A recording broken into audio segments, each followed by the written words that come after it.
Hello and welcome everybody, I am Barbarian and I am incredibly excited because today we're going to start a new project that either is a part of a series of projects or will already last quite a bit longer already. This will be an immersive, historical, roleplay oriented playthrough in Crusader Kings 3, because those are the things that Crusader Kings 3 is good at, and those are the things that I really enjoy here. Maybe some of you remember the Basque roleplay where we played in this region right down there as the Basconiaco family. We were all the way down here, we were protectors of course of the realm as well, and it was a really good time. Ultimately, we ended it on the note of a crusade. I just didn't feel like continuing it, I'll be honest with you, but it was a very long series. And this brings me to something that I want to bring up that is a little bit more logistical. I already made yesterday a post about this, where I discussed that, well, these series are of course never going to have as much reach as anything that you just do as a one-off video. Because of this, it's not that easy to go through with videos like this and just keep it up, because there is of course a certain opportunity cost to this. You could be doing other content. I will tell you this outright, if right now you really think I enjoy the roleplay series and I wish there were more, you can join the channel and show me that there is support, but also just physically give support. The lowest rank is now actually at 99 euro cents. I don't know what it is in other currencies, but 99 cents in euros. If you want to join that rank or a different rank, I would very much appreciate it, and it definitely would alter kind of the equation of opportunity cost when I make content for the channel in favor of roleplay series. I understand, of course, if you've never seen a series like this from me, if it doesn't appeal to you, don't worry about it, I understand. I'm just saying that this is definitely the only model I think that works for longer series on YouTube at this point. That aside, I will already thank you for, well, just watching this video, for watching other videos in this series, and like I said, if ever you find yourself enjoying these videos, please do consider becoming a channel member, because that's really how it works. Now, other than that, currently I'm not entirely certain how long this series will be. I'm planning with 5 to 10 videos depending on the success, depending on whether people join and so on, but we'll see how it goes. The other series was much longer. I can tell you already, we're going to be as slow in this one as we were in the other series as well. Whether it is a longevity thing, we shall see as we go. The last thing, I suppose, is that this video is something that I haven't done previously in the Basconiaco series, but it isn't that different. I want to kind of set the scene. I want you and I want myself to understand what is the world like, what is our dynasty like, how did we get here, what is actually going on. Because only if you understand the play in which you have a role, will you be able to play your role. Okay. This basically means that, well, there won't be any face cam in any of the other videos. This is just so because it's a bit of a conversation, a bit of a boring lecture, I suppose, where we talk about the historical setup, about our person, about all of these details. I will, of course, also say that if you are an expert in the region in which we will be, which is, of course, Sicily, if you know anything that is of interest, please always drop it in the comments. I love reading it. I've read a variety of papers on this particular region, on the conquest of Sicily and so on, and I am decently well informed, but you can always be better informed. And not to mention, in this video, I'm only giving you a vague rundown so that you are in the mood, kind of in the mindset of understanding the region, rather than a detailed historical overview. For that, I should say, of course, history is somewhat contentious in general. You will always find sources, and those sources will very often be biased. In many cases, it is not that easy to determine what is true and what is wrong.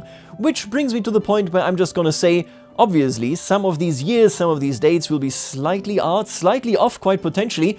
That is just what history is. Please take a look at this particular summary of the history of Sicily, and please take a look at everything else that you might hear in this series and take it with a grain of salt, in the perspective that it is an entry gate towards the history here. It can't ever give you the full picture. I will gloss over things and so on and so forth. Now, with this preamble out of the way, let's talk about who we are, because we are him. This fella right here, Kunz Roger Bosso of Messine. He is a member of the Hauteville family, and he is an important one. It is his son, not yet born, who would become Roger II, the first king of Sicily. And this entire thing is incredibly interesting. I can already tell you that mechanically we are also playing, like I said, obviously very modded, but we are playing with rice, which adds an incredible struggle that I will get to at a later point in this video. It means that there is a lot of content, that there is a lot of thought packed into this, and hopefully that we can explore kind of directions and angles that aren't too common in Crusader Kings. But okay, first things first. I want to talk about this region in general. And of course we could go very far back. We could go to the Greeks, to the Carthaginians, we could go to the Romans. And it wouldn't really be far off the situation that we are currently in.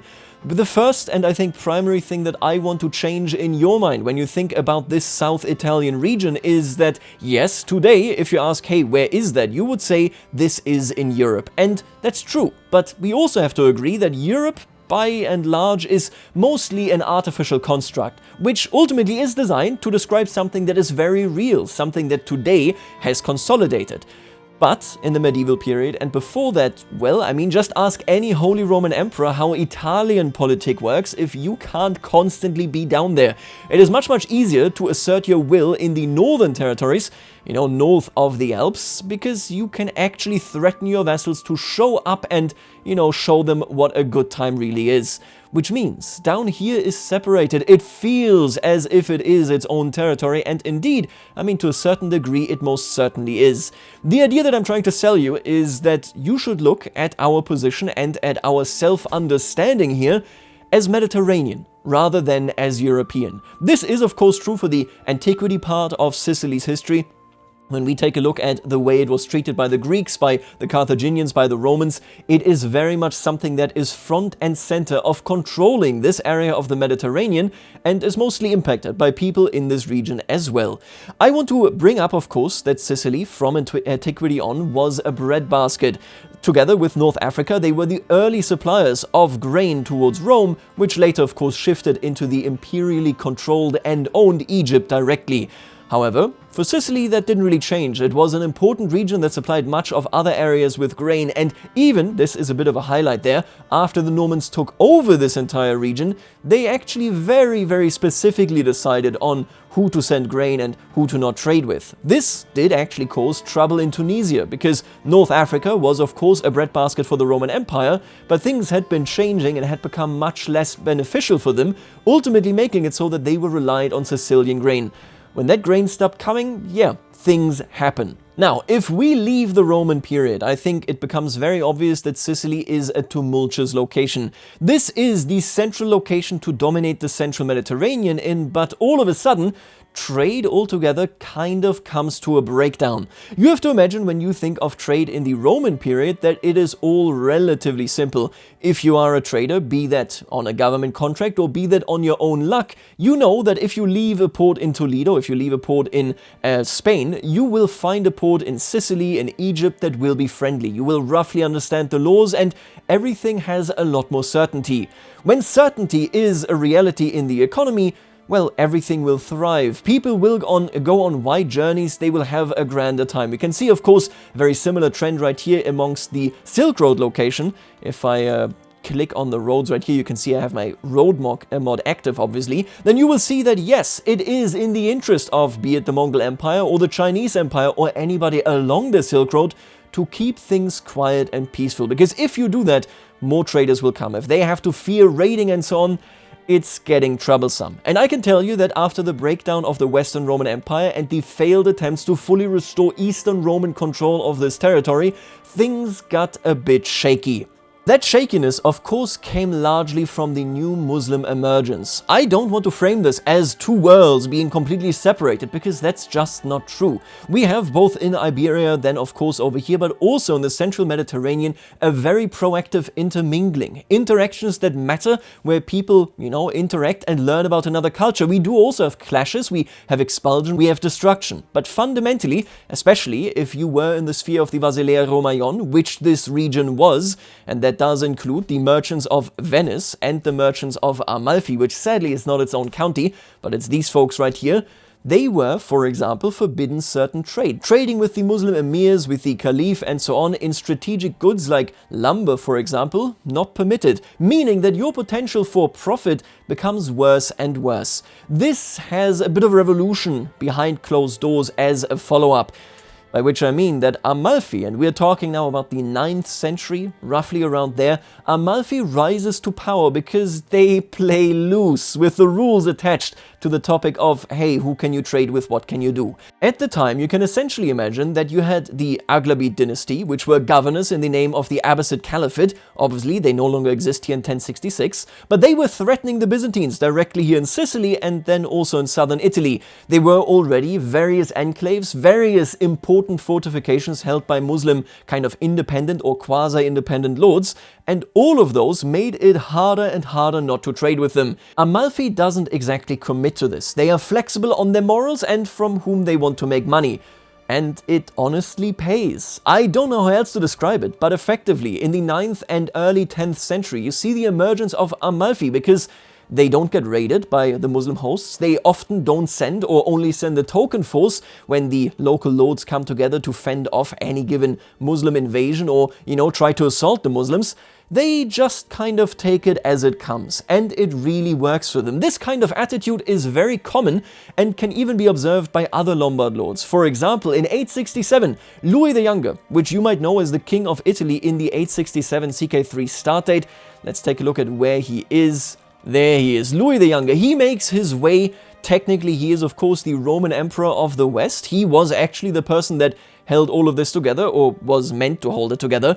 It obviously failed. He makes his way down here because he was called by the local Lombard lords to besiege Bari, to take it, to oust the Muslims that had taken control of it, and he succeeds. I mean, he does a great job at all of this, and then the Lombards realize, okay, wait a minute, this is him, by the way, the Savdanids were the threat at the time. And essentially they go, wait a minute, you are stationing your soldiers in fortifications here. You are questioning our independence. And he said, yes, I am. This should be part of the Western Roman Empire, which of course I am. And so, I kid you not, they imprison Roi Louis II the Younger and say, if you pledge never to return to southern Italy, we may let you leave. And he pledges to do it, and indeed they let him leave. That betrayal of an ally that they themselves called in, all too common right here. This is the general atmosphere in this region, and it really describes very, very well the way that this struggle works, which brings us now to a bit of a closer history. Like I said, when we talk about Sicily, by which I mean both the island of Sicily, but also, of course, southern Italy, we need to imagine it as a Mediterranean location. I already introduced to you that, of course, trade was a bit weaker, unless you were willing to be pragmatic in this region because of the Muslim dominance in this particular area. We now already got to meet all three worlds that are trying to claw away the independence, the prosperity of Sicily itself. We have the Latin world, which is the Holy Roman Empire and the Pope, and then we have the Greek world, which is of course the Romans, and then we have the Muslim world, the Arab Berber world to the south, that all try to dominate this region. It makes perfect sense, while not simulated in CK3, that if you have Muslim dominance, trade in this entire region, and most importantly anything that goes towards the Holy Land, will be much worse off. We can talk in this period, despite Amalfi of course having great success and being very prosperous, we can effectively speak of a Muslim naval dominance. We have this dominance both right here, at least largely in this area. The Muslims never actually able to penetrate deep into Byzantine territory without facing massive losses, but if you know 867, then you will know that the Byzantines at the time were struggling on their own. There was of course the Cretan Emirate, who were essentially Andalusians that were ousted from Andalusia, or at least so the story goes, and they were pirates dominating, or rather harassing, the Byzantine trade network even in the very heart of the empire, in the Aegean Sea, for 100 years before they got dislodged by the Byzantines, which makes it so before 1066 we have a very troublesome region down here, at least from the perspective of the Pope, the Latin world and the Greek world in general. We have Muslim naval dominance in Iberia because of the Umayyads. They were the first ones to have an admiralty office in the first place. We have Muslim dominance first with the Aghlabids right here in this territory, raiding as they see fit, taxing trade and being generally uncertainty for any Christians that come along. And then immediately after, the Fatimids, which have in 1066 since migrated into Egypt, also put a heavy emphasis on naval dominance. Then further in the east, indeed, the Abbasids also actually quite formidably invest into their naval prowess. All of this to say, well, what we have right here is three worlds fighting, and the Muslims for a very long time, until roughly the year 900, 950, were dominating. But after that, things change. Sicily is fought over. The Lombards, the Greeks, the Arabs, and the Latins are all getting involved, all of them eager, of course, to oust their opponents. I want to give you a quick rundown of, wait a minute, why are the Normans here? What are they actually doing here? How did they get here? How did they get interested? So, in general, Norse presence in this territory is something that goes pretty far back. We have already in 860 the story of Luni, where supposedly Hastin and Björn Ironside made their way to Luni right here and raided the city, but they did it in a bit of a different fashion. Essentially, they noticed they can't sack it. It just does not work. So what they do instead is they feint that Hastin is converting to Christianity. Then he immediately dies, shock, awe, and they want to bury him in the cathedral of the city. The local bishop agrees and, well, he wasn't dead and he didn't convert, which means he is the Trojan horse itself. He and his loyal men open the gates of Luni, the city is sacked. So we already have Norse presence in the north when it comes to raiding, much like we had that same presence, of course, in Iberia proper, but we also have different presence. We have the Varangian Guard. In fact, we have runestones that come from this time period in Scandinavia, mostly I believe in Sweden, that tell the tale of Norse warriors in the employ of the Byzantine emperor, fighting and, well, falling in an honorable death right here in southern Italy. So their presence wasn't too unheard of. Then, of course, we know that Normandy gets taken, hence the name Normans. And these folks right here are still quite of the adventurous spirit. Now we're playing with rice and it depicts this quite a bit more than vanilla does this. If you take a look at the Norman culture, you can see adventurers and aristocrats. This culture is descended from a mixture of Norse settlers and older Frankish and Celtic peoples in Normandy. They skillfully blend the best of Frankish and Scandinavian ideas and customs. Fearless seekers of fame and glory in war, they are also renowned for their cosmopolitan society and piety. They were still looking for adventure. And the presence of Normans, so not Norse, but rather Norman Christians down here, is actually quite a bit older than 1066 as well. There are two stories that are called the Salerno tradition and the Gargiano tradition, which tell the tale of the very first Normans being present in this region. First, the Salerno tradition is set supposedly in 999, and, well, you can guess, it is set in Salerno. At the time, as you can see right here, the Kalbi dynasty, which is an Ismaili dynasty put into place by the Fatimids, was in control. Whether they are part or the actors, or should I say the victims of this story, I'm not entirely clear on, but what I can tell you is that at the time, Salerno apparently was beset by Muslims. They were asking for a long overdue yearly tribute, and Salerno essentially went, yeah, we're gonna pay this. The Prince of Salerno started gathering this tribute amongst the citizenry, and the Normans that were resting in that city, maybe here on a pilgrimage, maybe just mercenaries, heard of that and said, you are cowards, you're ridiculous, you're fools. They set out, opened the gates of the city, rode out and defeated and routed the Muslim host. Salerno had to thank them for it and ask them to stay, but they said no. It is rumored that it is this time frame as well where more Normans not just hear of the glory, because these Normans refused to stay, so supposedly went back to Normandy itself. Either way, maybe it was just the story of the wealth, of the prosperity of the willing cowards who give tribute that interested more Normans to come down there, or maybe it was actually a call from the Lombard princes to say, please come here and assist us in our fights against the Muslims, the Byzantines, and of course all other outside influences. The second story is the Gargiano story, which I'm not sure that I'm pronouncing correctly, but the Gargiano tradition essentially is set in 1016. According to this tale, the Normans were down in Apulia and were asked by the Lord of Bari to fight the Catapanates, so essentially, I hope I pronounced that correctly, the rulers, the governors of this region in the name of the Byzantines. So they served the Lord of Bari and indeed struggled against the Romans and the Greeks, whatever way you want to frame them as. This is a tale that actually is historically accounted for, at least supposedly. Both of these tales are of course recorded by local record keepers that of course were interested in framing the Normans in a particular way. The second story in particular is recorded in the Gesta Roberti Viscardi, written by William of Apulia in the employ of, you guessed it, the Normans. This is interesting and important to highlight because it may be true and there are most certainly true elements there, but we can glimpse how the Normans viewed themselves as well.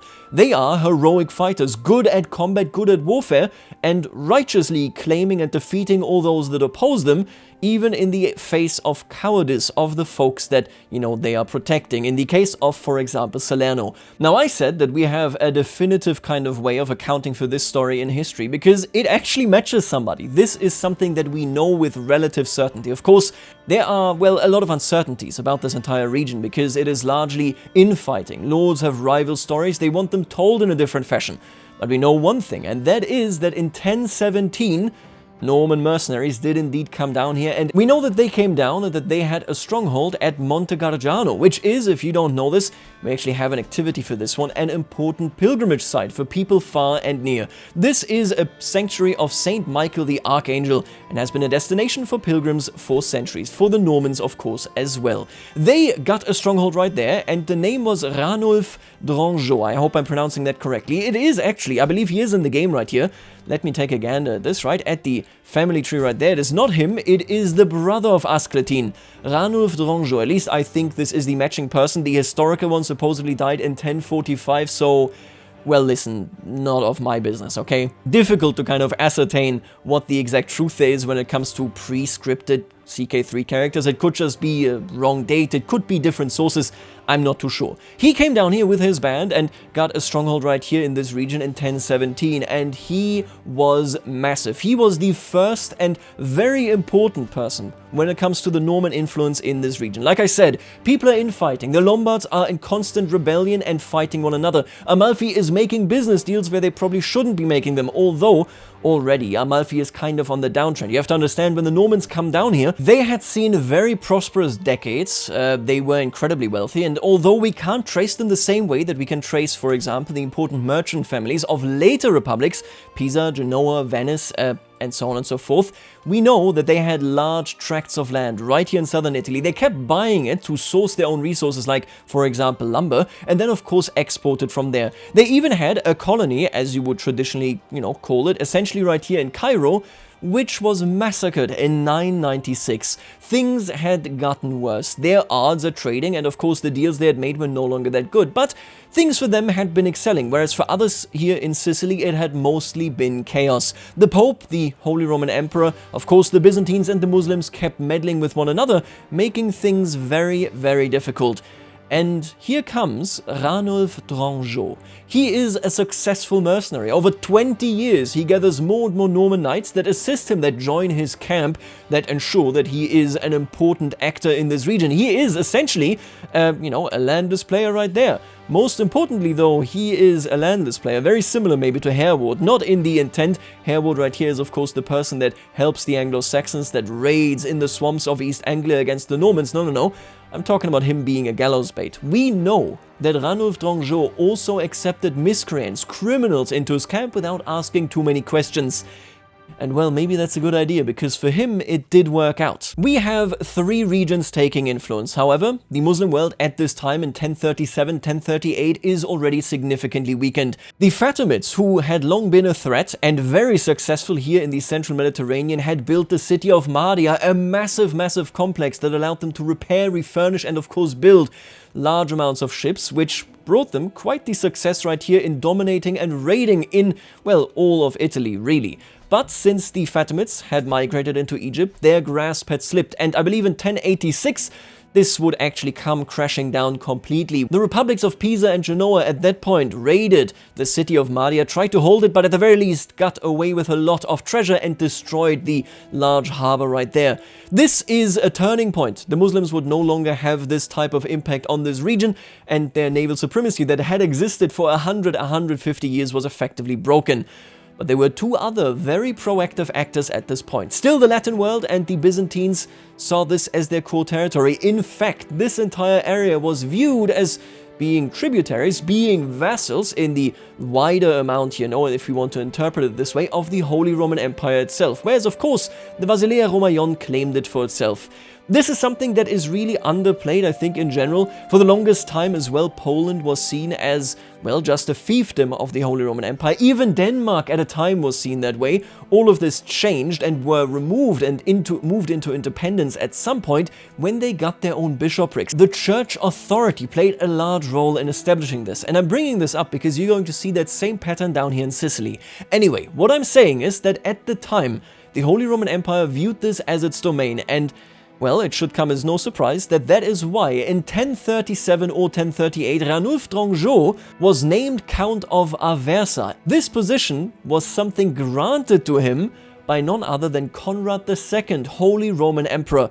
I think you can see right there what this tight connection is, right, that the HRE has in this region, or meant to have in that region, and that it is very important to point out that the very first Norman lord, the moment he claimed land, was actually given it legitimately in the eyes of the West, right, of the Latin world right here, in the name of the Holy Roman Empire. Soon after given access to Aversa, he indeed actually went even further and took Capua, becoming the Count, the Prince of Capua, and ever more important. We can see this right here as well. Capua, just for the record, is very contested. It changes hands, well, when you take a look at it right here, quite frequently, right? But basically, that is why the d'Anjou dynasty is still here and is very important. So he is the very first Norman to take land here. Mercenaries have been active, with him being the principal one, and he is also the first landowner in the dynasty, or rather in the culture of the Normans in Sicily. This, of course, comes amidst chaos. The Byzantines are fighting, and with them, well, so are the Lombards and the Muslims as well.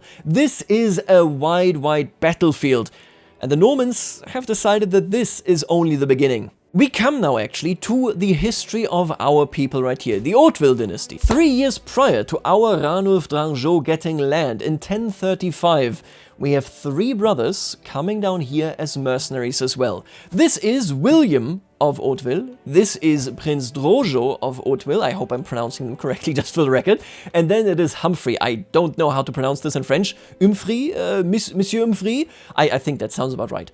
All 3 of them come down to Sicily in the same year, during which William the Bastard ascends to be Duke of Normandy. Surely just a coincidence. They make their way down there, and they are essentially just of a family that barely holds any land. Tancred de Hauteville is not exactly a figure that has too much that we know about him, a small-time landowner who was very busy, extremely busy, 12 sons. You really gotta, you gotta give it to him, he did that. And they essentially came down here to try their luck. And they immediately get involved in the conflicts of this area as well. In 1038, Michael IV of the Byzantine Empire launches an assault at Sicily. The Muslims at this point still rule it firmly, although weakened, and the Normans immediately join. It is an interesting story because the campaign is difficult. The Lombards, the Normans, all of which have pledged and are participating in this war at the behest of the Byzantines, are joined by the Varangian Guard, who has a very interesting member, none other than Konungr Harald IV, Hard Ruler, Hardrada of Norway. It is here where they struggle, where they fight, where they experience quite a bit of hardship, because Sicily and southern Italy in general sees a pretty high concentration of fortifications. We can best, I think, compare this to Germany. Germany saw its very first wave of fortifications when the Magyars kept invading, the Ungarnstürme, right? So this period, though, has already ended ages ago, and by and large, the Holy Roman Empire sees wooden fortifications, relatively minor ones. The second wave of fortifications of the HRE north of the Alps only comes when Barbarossa and his ilk make their way down here in Italy and notice that, my god, these people have actual walls. Cities here are much harder to conquer. They pick up siegecraft, bring it north, and of course with advanced siegecraft, you also need better fortifications. This region here has nothing on southern Italy. Because of this, the campaign between 1038 and 1040 sees a lot of trouble. It also sees some progress. For example, the Emir of Syracuse himself is actually slain in single combat by William, who earns the name Bras de Fer, which means as much as Iron Arm. What a cool guy. Single combat kills the Emir, a literal CK3 story, and definitely a story that, because he's our brother, we definitely carry in our heart, right?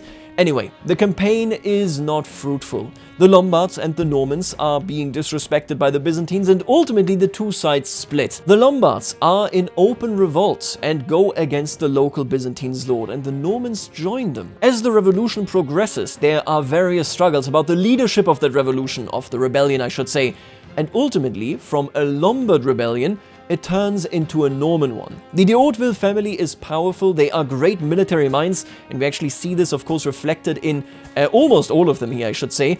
Not last, of course, Prince Robert de Fox, Guiscard right there, and Prince Roger Bosso, all of which are excellent and quite educated in warfare. they start taking over the reins of that rebellion with absolute success. They fight back the Byzantines again and again and establish themselves, which brings us roughly into this position. Not quite yet, but they essentially start taking over. First, it is William, who then dies in 1046. Then it is Drojo, who gets assassinated, supposedly, by Byzantine conspirators in 1051. And then, of course, it is Humphrey, who passes away in 1057. In these time frames, while they are active, military campaigns virtually never end. They do their best to make favorable contracts with the cities of this region, be they smaller cities like Salerno and Naples, but also by just taking over. They conquer, they go around, and they raid as well. Yes, this was a very active raiding phase for the Normans right here, just to test the defenses of their enemies and then potentially, of course, gain the booty that they don't have to pay their own mercenaries and their own kind. In 1046, so if we take a look at this title history again, you can see right here, this is roughly, when Drojo gets assassinated. We also actually have Robert Guiscard actually come down here. So before he even takes over, he makes his way together with 40 knights and none other than Richard d'Anjou, which I believe to be... I believe this is him. I think this is the fella. They make their way down from Normandy as well. So you can see multiple waves of the Hautevilles and d'Anjous coming down here, and of course multiple waves of Normans in general. They find a splintered world, but the Normans have already taken advantage of it. They are taking more and more control over this region entirely. At the time, still pledged to the HRE. Now in this period, so you can essentially say 1038, 1040 is when they first take land, they rebel against the Byzantines and they subdue many of the local Lombards. They start to make more trouble than they are worth in the eyes of the Latin world. Remember, technically pledged to the Holy Roman Empire. It is here that the papacy takes note, and they are very unhappy about what is going on. If we take a gander at this, you can actually see him right there. Pope Leo IX and even his successor, Victor II, are much less happy about what is going on in southern Italy. As the Normans take land and start, of course, claiming it elsewhere as well, they also start chipping away on the county of Benevento. In-game it is a duchy, but I believe that historically it is treated as a county, the same way that in-game Sicily is a duchy, but the Normans treated it as a county. They start raiding up the northern coast right here, well, the eastern coast of Italy, into papal territory. They start chipping away against it. The duchy of Benevento becomes smaller and smaller. It is then that the papacy seeks a way to subdue them. Pope Leo IX is not only, of course, mad of the raiding that the Normans facilitate, but also he is actually called upon by the Byzantines themselves, which at the time is, a crisis. This is the time of the Great Schism really cementing itself, although, of course, the tendencies and the directions were already obvious prior to this. Pope Leo IX says, this is unacceptable. I have to do something about this. His father, if I'm not mistaken, was actually a first cousin of Emperor Conrad II. And so he asked the emperor, hey, can you do something about this? The emperor says, I am busy. The Pope gets just a token force, he has Swabian mercenaries primarily, and he goes to fight the Normans. And the Normans take the fight. If we actually go on any travel here, let's just say, I don't know, we're traveling like this, we can see it right here, the Battle of Civitate. Despite their numerical advantage, the Papal coalition were unable to break through the Norman infantry in the center of the battle, and their cavalry flanks lost the battle against the Norman cavalry. A short while after the battle, the Pope himself was captured by the Normans, leading to an end of the conflict. That was 1053, and it was Humphrey of Puy, so of Apulia, that won this battle for the Normans. The Hautevilles now actually establishing themselves in control, independent of the Byzantines, obviously independent of the Muslims, who had been weakened beyond really recognition, but also of the rest of the Latin world up here. This battle, do keep this in mind, is only 13 years prior to the start right here. Our position is incredibly tenuous. Yes, we're dominating southern Italy right now, but realistically speaking, we still haven't secured Sicily, of course, and the heroics of our brothers, well, I mean, Humphrey is dead. He died only 4 years after this incident, and of course that is when Robert took over. Now the important thing that is of note here is that the Holy Roman Empire at this time was pretty thick with the papacy. However, that changed. The papacy had discovered the new principle that they wanted authority beyond just Italy. To facilitate this, they were looking for protectors, and the Holy Roman Empire saw this as meddling, logically, in its own affairs. The Holy Roman Emperors had made a business out of announcing and proclaiming their own bishops by authority of the emperor, the point being that these bishops will die. The land will then, of course, be handed to somebody else that the emperor can determine. This was very important for the general makeup of the Holy Roman Empire. I've talked about this in the past, but just to make it quick, essentially, why investiture, so this is the investiture crisis, was so important to the HRE is very obvious. You have unruly duchies that are very powerful and are rooted in history for longer than the existence of the HRE. Where do you source your power? Who is loyal to come to you? There's a different system called ministerialis. These were secular folks that they would put into charge and then indeed couldn't inherit. There would be no dynastic bonds in these parts. This was used by the HRE, by the emperors. But additionally, the bishops were basically battle bishops. At some point, the British, or rather actually I guess the English monarchs later on into the Middle Ages actually take note of this and say, the battle bishops of the Holy Roman Empire, my god, if we had something comparable, we would clean up England in just under a minute. And the Pope said, I want to take that from you. As both sides started clashing, we see a complete divergence. Where previously the Normans and the Pope had been at odds, this changes. All of a sudden, the Pope can no longer count on the HRE, and indeed, it is Kaiser Heinrich IV where we will see the biggest clashes yet to come, at least in our time period right here. So he turns instead to the Normans, and he says, what if I, instead of you being nominally under the Holy Roman Empire, take you under my direct control, and we kind of play together. The papacy has developed its position. I mean, it makes sense, right? Leo IX is one of many that came afterwards. 3 popes already had seen different positions, and he right here now, Pontifex Maximus Alexander II, of course, was in a bit of a dire situation because he was ambitious. He had great reforms planned. He wanted the church to be different.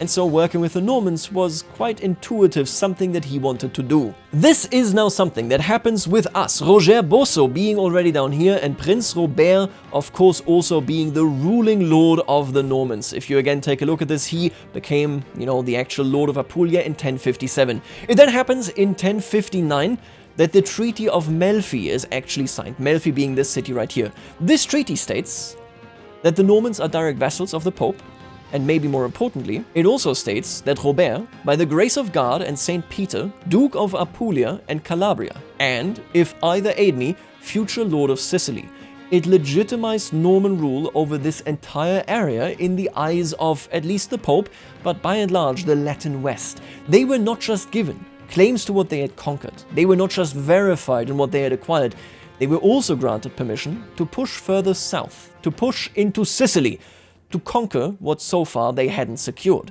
And this was the prelude, the preamble to where we are right now.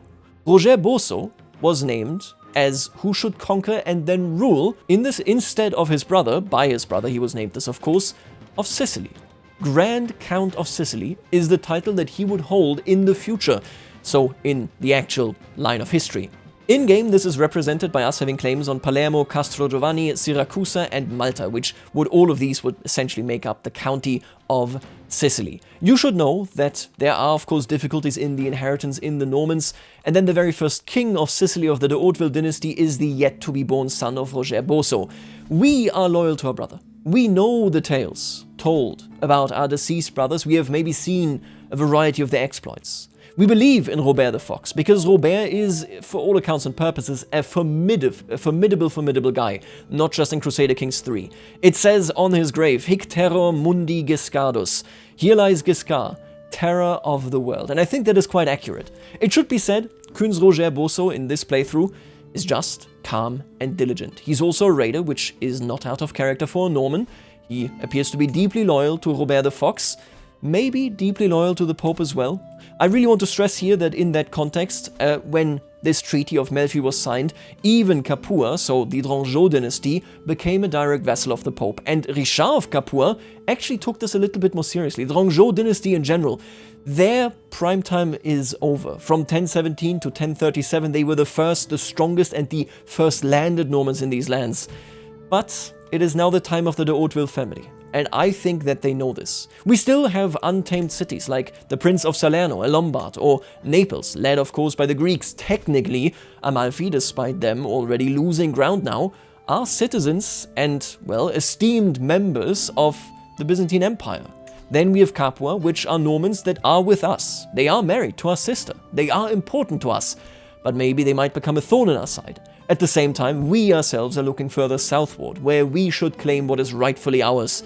While, well, you might know this, Robert de Guiscard is of course looking at Bari. He is trying to take over the land of Abul Qaris. He is indeed, by the way, an Arab, by the way, coming from that region. Very, very cool stuff. But he is about to get kicked out, because Vasilevs Konstantinos X will hardly be capable of defending against the Seljuks in the east, and of course Robert Guiscard in the west.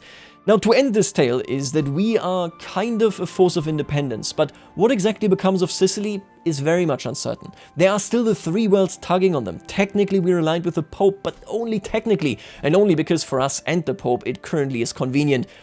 We know Robert the Fox had bigger ambitions. He tried to claim, well, the Byzantine Empire itself. He had a false claimant and he pushed it, even though after it became apparent that claimant wasn't the real one. He wanted more. How much he gets, what our destiny is, whether we will align with any of the corners or not, that is a big part of what we're doing right here. And it brings me now into the a little bit more, I think, mechanical overview. We have an aspiration: complete the conquest of Sicily.